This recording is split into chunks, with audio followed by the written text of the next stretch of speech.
ഇറാനെതിരെ ആക്രമണം നടത്തുമ്പോൾ ഇറാൻ എന്ന് പറയുന്ന ദുർബലമായ രാജ്യത്തിന്, അമേരിക്കയെ ഇസ്രായേലിനെ സംബന്ധിച്ചിടത്തോളം ദുർബലമായ രാജ്യത്തിന് പിടിച്ചു നിൽക്കണമെങ്കിൽ അവരുടെ കച്ചിത്തുരുമ്പാണ് ഈ ഹോർമുസ് കടലിടുക്ക് എന്ന് പറയുന്നു.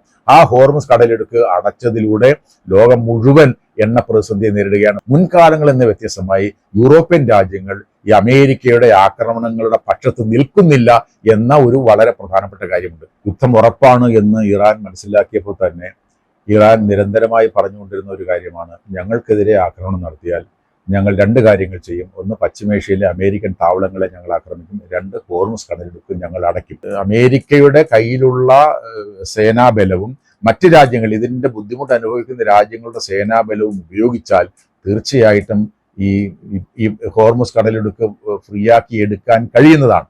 വിദേശകാര്യ വിദഗ്ധൻ പ്രൊഫസർ ഡോക്ടർ ജോസഫ് ആന്റണി സാറാണ് ഒപ്പമുള്ളത്. സാർ, കഴിഞ്ഞ 2 എപ്പിസോഡുകളിലായി അമേരിക്ക, ഇറാൻ, ഇസ്രായേൽ സംഘർഷത്തിന്റെ പല തലത്തിലുള്ള നിരവധി കാര്യങ്ങൾ ചർച്ച ചെയ്തു. ഏറ്റവും ഒടുവിൽ അമേരിക്ക ഇറാനിൽ കരയുദ്ധത്തിന് മുതിരുമോ, റഷ്യ ചൈന നിലപാട് എന്ത് എന്നീ കാര്യങ്ങൾ ചർച്ച ചെയ്തിരുന്നു. ഇനി ഹോർമൂസിന്റെ കാര്യമാണ് ചോദിക്കാനുള്ളത്. ഈ ഹോർമൂസ് ഇടനാഴി വഴിയുള്ള ചരക്ക് കടത്ത് സമ്പൂർണ്ണമായിട്ട് നിലച്ചിട്ട് 2 ആഴ്ചയിൽ ഏറെയായി. അത്യപൂർവമായി 1-2 യുദ്ധക്കപ്പലുകൾ കടന്നു തൊഴിച്ചാൽ കാര്യമായ സഞ്ചാരമില്ലാതെ ഹോർമൂസ് അടഞ്ഞുകിടക്കുകയാണ് എന്നാണ് വാർത്തകൾ വരുന്നത്. ആഗോള എണ്ണയുടെയും പ്രകൃതിവാതകത്തിന്റെയും 20% അതിൽ കൂടുതലോ കടന്നു പോകുന്ന ഹോർമൂസ് വഴി അത്ര എളുപ്പം എണ്ണക്കപ്പലുകൾക്ക് കടന്നു പോകാനാകാത്ത സ്ഥിതിയാണ്. ശത്രു രാജ്യങ്ങളുടെ കപ്പൽ മാത്രമേ ലക്ഷ്യമിടൂവെന്ന് ഇറാൻ ഭീഷണിപ്പെടുത്തിയിട്ടുണ്ട് എങ്കിലും 1000-ഓളം കപ്പലുകളാണ് ഹോർമൂസിന്റെ വിവിധ സ്ഥലങ്ങളിൽ കുടുങ്ങിക്കിടക്കുന്നത്. എണ്ണവില ബാരലിന് $104 മുകളിലാണ് ഇപ്പോൾ. അപ്പോൾ ഇനിയും ഇങ്ങനെ ഒരു സ്ഥിതി തുടർന്നാൽ കൂടുതൽ അപകടത്തിലാകുമോ എല്ലാവരുടെയും സാമ്പത്തിക സ്ഥിതി? അല്ല, യുദ്ധം തുടങ്ങുന്നതിന് മുമ്പ് തന്നെ യുദ്ധം ഉറപ്പാണ് എന്ന് ഇറാൻ മനസ്സിലാക്കിയപ്പോൾ തന്നെ ഇറാൻ നിരന്തരമായി പറഞ്ഞുകൊണ്ടിരുന്ന ഒരു കാര്യമാണ്, ഞങ്ങൾക്കെതിരെ ആക്രമണം നടത്തിയാൽ ഞങ്ങൾ രണ്ട് കാര്യങ്ങൾ ചെയ്യും. ഒന്ന്, പശ്ചിമേഷ്യയിലെ അമേരിക്കൻ താവളങ്ങളെ ഞങ്ങൾ ആക്രമിക്കും. രണ്ട്, ഹോർമുസ് കടലിടുക്ക് ഞങ്ങൾ അടയ്ക്കും. ഹോർമുസ് കടലിടുക്ക് അടയ്ക്കുക എന്ന് പറഞ്ഞാൽ, ഹോർമുസ് കടലിടുക്ക് അടയ്ക്കുക എന്ന് പറഞ്ഞാൽ എൻ്റെ അർത്ഥം, ഞങ്ങൾ ഹോർമുസ് കടലിടുക്കിൻ്റെ ഭാഗങ്ങളിലെല്ലാം മൈനുകൾ വിതറും. അതോടൊപ്പം ഞങ്ങളുടെ സ്പീഡ് ബോട്ടുകളിലൂടെ ആക്രമണം നടത്തും. ഞങ്ങളുടെ മിസൈൽ ആക്രമണങ്ങൾ അതിലെ പോകുന്ന കപ്പലുകൾക്കെതിരെ ഞങ്ങൾ നടത്തും. ഇതാണ് അവർ പറഞ്ഞത്. തീർച്ചയായിട്ടും യുദ്ധം തുടങ്ങി ഉടൻ തന്നെ, അധികം താമസിയാതെ തന്നെ അവർ ഹോർമുസ് കടലിടുക്ക് അടയ്ക്കുന്നതിലേക്ക് വന്നു. ആ ഹോർമുസ് കടലിടുക്ക് അടച്ചു കഴിഞ്ഞാൽ ഞങ്ങൾ ഉടൻ തന്നെ അതിലൂടെ കടന്നു പോകുന്ന കപ്പലുകൾക്ക് ഇൻഷുറൻസ് പ്രീമിയം തുകയിൽ ഇളവ് ചെയ്ത് കൊടുക്കും. ഞങ്ങളുടെ കപ്പൽ, അമേരിക്കൻ കപ്പലുകൾ ഇവരെ ഈ ഹോർമുസ് കടലിടുക്കിലൂടെ പോകുന്ന ബാക്കിയുള്ള രാജ്യങ്ങളുടെ കപ്പലുകൾക്ക് സുരക്ഷ ഒരുക്കും എന്ന് ട്രംപ് പറഞ്ഞു. ട്രംപ് പറഞ്ഞിട്ടിപ്പോൾ ഏതാണ്ട് 10 ദിവസത്തോളമായി. ഇതുവരെ ഒരു കപ്പലിനെയും അമേരിക്കയുടെ സൈനിക സഹായത്തോടു കൂടി ഹോർമുസ് കടലിടുക്കിലൂടെ ഇപ്പുറത്ത് കടത്ത് വിട്ടിട്ടില്ല. ഇപ്പുറത്ത് കടന്നത് അവരനുവദിച്ചിട്ടുള്ള ഇന്ത്യയുടെ കപ്പലുകൾ ഉൾപ്പെടെയുള്ള ചില കപ്പലുകൾ മാത്രമാണ്. എന്ന് പറയാൻ എൻ്റെ അർത്ഥം എന്താണ്? ഹോർമുസ് കടലിടുക്കിലൂടെ ഈ പ്രതിസന്ധി ഉണ്ടായപ്പോൾ ലോകം മുഴുവൻ പ്രതിസന്ധിയിലേക്ക് വന്നിരിക്കുന്നു. ആ പ്രതിസന്ധിയിലേക്ക് ലോകത്തെ കൊണ്ടുവന്നതാരാ? അമേരിക്കയാണ്. കാരണം ഞാൻ നേരത്തെ പറഞ്ഞ പോലെ ഇറാൻ അമേരിക്കയെ ആക്രമിച്ചില്ല, ഇറാൻ ഇസ്രായേലിനെ ആക്രമിച്ചില്ല. ആക്രമിച്ചേക്കും എന്ന ഈ ഒരു ഈ ഭാവിയിൽ നടന്നേക്കാൻ സാധ്യതയുണ്ട് എന്നുള്ള ആശങ്ക പ്രകടിപ്പിച്ചുകൊണ്ടാണ് യുദ്ധം. അങ്ങനെ ഒരു യുദ്ധം ലോകത്ത് ആർക്കും നടത്താൻ കഴിയത്തില്ല. അങ്ങനെയാണെങ്കിൽ ലോകത്ത് വല്ല സമാധാനം ഉണ്ടാവും. അപ്പൊ അങ്ങനെയുള്ള എല്ലാ കഥയുണ്ടാക്കി ഇറാനെതിരെ ആക്രമണം നടത്തുമ്പോൾ ഇറാൻ എന്ന് പറയുന്ന ദുർബലമായ രാജ്യത്തിന്, അമേരിക്കയെ ഇസ്രായേലിനെ സംബന്ധിച്ചിടത്തോളം ദുർബലമായ രാജ്യത്തിന് പിടിച്ചു നിൽക്കണമെങ്കിൽ അവരുടെ കച്ചിത്തുരുമ്പാണ് ഈ ഹോർമുസ് കടലിടുക്ക് എന്ന് പറയുന്നു. ആ ഹോർമുസ് കടലിടുക്ക് അടച്ചതിലൂടെ ലോകം മുഴുവൻ എണ്ണ പ്രതിസന്ധിയെ നേരിടുകയാണ്, പാചകവാതക പ്രതിസന്ധിയെ നേരിടുകയാണ്. ഈ സൗദി അറേബ്യ ഉൾപ്പെടെയുള്ള രാജ്യങ്ങളിൽ നിന്നും, അല്ലെങ്കിൽ ബഹ്റൈൻ, ഖത്തർ മുതലായ രാജ്യങ്ങളിൽ നിന്നും എണ്ണയും പ്രകൃതിവാതകവും പുറത്തേക്ക് വരിക മാത്രമല്ല, ലോകത്തിന്റെ വിവിധ ഭാഗങ്ങളിൽ ഈ ഹോർമുസ് കടലിടുക്കിലൂടെ പശ്ചിമേഷ്യൻ രാജ്യങ്ങളിൽ പ്രധാനമായും അവർക്ക് ആവശ്യമായിട്ടുള്ള ഭക്ഷ്യവസ്തുക്കൾ ഉൾപ്പെടെ, ഇന്ത്യയിൽ നിന്ന് ഉൾപ്പെടെയുള്ള ഭക്ഷ്യവസ്തുക്കൾ പോകുന്നതും ഹോർമുസ് കടലിടുക്ക് വഴിയാണ്. അപ്പൊ അങ്ങോട്ടേക്ക് ഒന്നും കൊണ്ടുപോകാൻ കഴിയാത്ത അവസ്ഥയുമായിരിക്കുന്നു, പുറത്തേക്കൊന്നും കൊണ്ടുവരാൻ കഴിയാത്ത അവസ്ഥയുമായിരിക്കുന്നു. അത് തീർച്ചയായിട്ടും ഈ അമേരിക്കയും ഇസ്രായേലും ഭാവന ചെയ്യാത്ത ഒരു കാര്യമാണ് ഇറാൻ നടത്തിയിരിക്കുന്നത്. അത് സ്വാഭാവികമായിട്ടും ലോകരാജ്യത്തെ ഈ പ്രതിസന്ധിയിലേക്ക് തള്ളിയിടുന്നതിന്റെ ഉത്തരവാദി ഈ പറഞ്ഞ ഇസ്രായേലും അമേരിക്കയുമാണ്. അത് ഇതിനൊരു പരിഹാരം കണ്ടില്ല എങ്കിൽ തീർച്ചയായിട്ടും ലോകം ഇപ്പോൾ 100 കഴിഞ്ഞിരിക്കുന്നു, അത് 150 ആവാം, $200 വരെ എണ്ണവില പോകുന്നതിലേക്ക് പോയേക്കും എന്ന് ഈ മേഖലയിലെ വിദഗ്ധർ പറയുന്നുണ്ട്. അങ്ങനെ ഒരു സാഹചര്യം ഉണ്ടായിരുന്നത് ആലോചിച്ച് നോക്കൂ. നമുക്ക് എണ്ണ കിട്ടാതെ വരുന്നു, എണ്ണ കിട്ടാതെ വരുമ്പോൾ എല്ലാ മേഖലയും സ്തംഭിക്കുന്നു. നമ്മുടെ പശ്ചിമേഷ്യയിലുള്ള ജോലി ചെയ്യുന്ന ആളുകൾ ഉൾപ്പെടെ നമ്മുടെ രാജ്യത്തേക്ക് തിരിച്ചു വരുന്ന സാഹചര്യം ഉണ്ടാകുന്നു. നമ്മുടെ രാജ്യത്തെ എല്ലാ സ്ഥാപനങ്ങളും നമ്മുടെ അടുക്കള വരെ അടച്ചിടേണ്ട സ്ഥിതിയിലേക്ക് വരും. ഭക്ഷണം കഴിക്കാൻ കഴിയാത്ത സ്ഥിതിയിലേക്ക് വരും.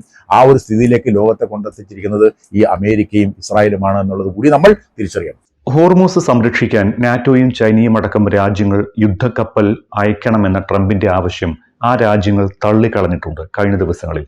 കഴിഞ്ഞ വർഷം ഹോർമൂസ് കടന്ന 70% എണ്ണയും ചൈന, ഇന്ത്യ, ജപ്പാൻ, ദക്ഷിണ കൊറിയ എന്നീ രാജ്യങ്ങളിലേക്കാണ് പോയത് എന്ന് US ഊർജ വകുപ്പിന്റെ കണക്കുകൾ പറയുന്നുമുണ്ട്. എന്നിട്ട് പോലും ആദ്യം യുദ്ധം നിർത്തൂ, എന്നിട്ട് സഹകരണം ആകാമെന്നായിരുന്നു ചൈനയുടെ പ്രതികരണം. ഇന്ത്യയും യുദ്ധക്കപ്പൽ അയക്കാനില്ല എന്ന് അറിയിച്ചിട്ടുണ്ട്. ഇതിൽ നിന്ന് എന്താണ് വായിച്ചെടുക്കേണ്ടത്?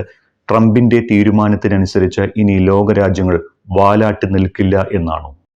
നമ്മൾ കാണുന്ന ഒരു ഗുണപരമായ കാര്യം, മുൻകാലങ്ങളെ അപേക്ഷിച്ച് സാധാരണ അമേരിക്ക എവിടെങ്കിലും യുദ്ധത്തിന് പോയാൽ ഈ പാശ്ചാത്യ രാജ്യങ്ങൾ, അവരുടെ സഖ്യകക്ഷികളായിട്ടുള്ള നാറ്റോയിലെ അംഗങ്ങൾ, EU എന്ന് പറയുന്ന രാജ്യങ്ങളിലെ അംഗങ്ങൾ ഉടൻ തന്നെ വന്ന് ഇവർക്ക് പിന്തുണ പ്രഖ്യാപിക്കുന്നതാണ് നമ്മൾ കാണുന്നത് സാധാരണഗതി. ഇത്തവണ രാജ്യങ്ങൾ ഒന്നിനു പുറകെ ഒന്നായി ഞങ്ങൾ ഈ യുദ്ധത്തിന്റെ കൂടെ പങ്കെടുക്കില്ല. ആദ്യം പറഞ്ഞത് ബ്രിട്ടന്റെ കീർ സ്റ്റാമറാണ്. അദ്ദേഹം പറഞ്ഞു, ഞങ്ങളുടെ സേനാ കേന്ദ്രങ്ങളൊന്നും അമേരിക്കയുടെ യുദ്ധത്തിന് വിടാൻ ഞങ്ങൾ അനുവദിക്കില്ല എന്ന് പറഞ്ഞു. സ്പെയിൻ എന്ന് പറഞ്ഞ രാജ്യം വളരെ ശക്തമായ നിലപാടെടുത്തു. സ്പെയിൻ പറഞ്ഞു, ഞങ്ങളുടെ സൈനിക കേന്ദ്രങ്ങളിൽ നിങ്ങളുടെ പറന്നുയർന്ന് ആക്രമണത്തിന് പോകാൻ അനുവദിക്കാൻ പറ്റാതെ നിങ്ങളുടെ വിമാനങ്ങൾ ഇവിടെ എടുത്തുകൊണ്ട് പോകാൻ പറഞ്ഞു. അങ്ങനെ അവർ എടുത്തുകൊണ്ട് പോകേണ്ടി വന്നു. അപ്പൊ അങ്ങനെ, അതായത് യൂറോപ്യൻ രാജ്യങ്ങൾ ഈ ട്രംപിന്റെ ഈ പറഞ്ഞ നിലപാടിനോടൊപ്പമല്ല. അവസാനം അതുകൊണ്ട് എന്ത് പറഞ്ഞു, ഈ നാറ്റോ രാജ്യങ്ങൾ ഇതിനെ ഞങ്ങളെ സഹായിച്ചില്ലെങ്കിൽ ഞാനത് ഓർത്തു വെച്ചേക്കും, ഞാൻ അതിന് ഉള്ള പ്രതികാരം ചെയ്യും എന്നുള്ള തരത്തിലേക്ക് പ്രസ്താവനകൾ വരാൻ തുടങ്ങിയപ്പോഴാണ് കുറച്ചെങ്കിലും ഈ യൂറോപ്യൻ രാജ്യങ്ങൾ, ബ്രിട്ടൻ ആദ്യം എതിർത്തുനിന്ന ബ്രിട്ടൻ പറഞ്ഞു, ഞങ്ങളുടെ യുദ്ധക്കപ്പലുകളെ അയക്കുകയാണ്, ആക്രമണത്തിനല്ല, ഞങ്ങളുടെ സംരക്ഷണത്തിന് വേണ്ടിയിട്ടാണ് എന്നൊക്കെ പറഞ്ഞ തരത്തിലേക്ക് മാറി. ഞാൻ പണ്ട് കാര്യം, മുൻകാലങ്ങളിൽ നിന്ന് വ്യത്യസ്തമായി യൂറോപ്യൻ രാജ്യങ്ങൾ ഈ അമേരിക്കയുടെ ആക്രമണങ്ങളുടെ പക്ഷത്ത് നിൽക്കുന്നില്ല എന്ന ഒരു വളരെ പ്രധാനപ്പെട്ട കാര്യമുണ്ട്.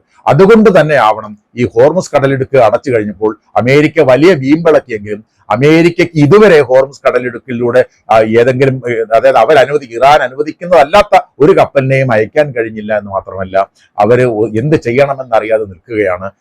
അതുകൊണ്ട് തന്നെയാണ് പറയുന്നത് ചൈന, ജപ്പാൻ, സൗത്ത് കൊറിയ മുതലായ രാജ്യങ്ങളിലേക്കാണ് ഈ കപ്പലുകൾ കൂടുതൽ പോകുന്നത്. അവിടുത്തെ സേന വരണം, ചൈന വരണം, യൂറോപ്യൻ യൂണിയൻ വരണം, ബ്രിട്ടൻ വരണം, ഇവരൊക്കെ വന്നുകൊണ്ട് ഈ പ്രദേശം ഫ്രീ ആക്കി കൊണ്ടുപോകണമെന്ന് പറയുന്നത് തന്നെ അമേരിക്കയുടെ പരാജയ സമ്മതമാണ്.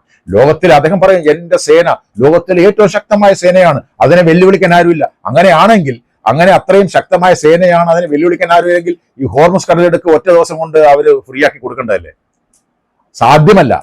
സാധ്യമല്ല എന്ന് സമ്മതിക്കുകയാണ്. മറ്റ് രാജ്യങ്ങളെ സഹായം അഭ്യർത്ഥിക്കുകയാണ്, നിങ്ങൾ വരൂ, ഞങ്ങളെ സഹായിക്കൂ, ഹോർമുസ് കടലിടുക്ക് ഫ്രീ ആക്കി തരൂ എന്ന് പറയുന്ന അവസ്ഥയിലേക്ക്, ദയനീയമായ അവസ്ഥയിലേക്ക് അമേരിക്കൻ പ്രസിഡന്റ് എത്തിയെങ്കിൽ അത് അമേരിക്കൻ പ്രസിഡന്റിന്റെ ഏറ്റവും വലിയ മണ്ടത്തരം എന്ന തീരുമാനത്തിലൂടെ ഈ ഇറാൻ എന്ന് പറയുന്ന രാജ്യത്തിനെ ആക്രമിക്കാൻ എടുത്ത ആ തെറ്റായ തീരുമാനമാണ് അതിന്റെ പ്രധാനപ്പെട്ട കാരണം എന്ന് നമുക്ക് എല്ലാവർക്കും അറിയാൻ പറ്റും. ഇവിടെ ഈ ഹോർമൂസ് അടഞ്ഞതോടെ ആഗോള എണ്ണ വിപണിക്ക് തീ പിടിച്ചിരിക്കുകയാണ്.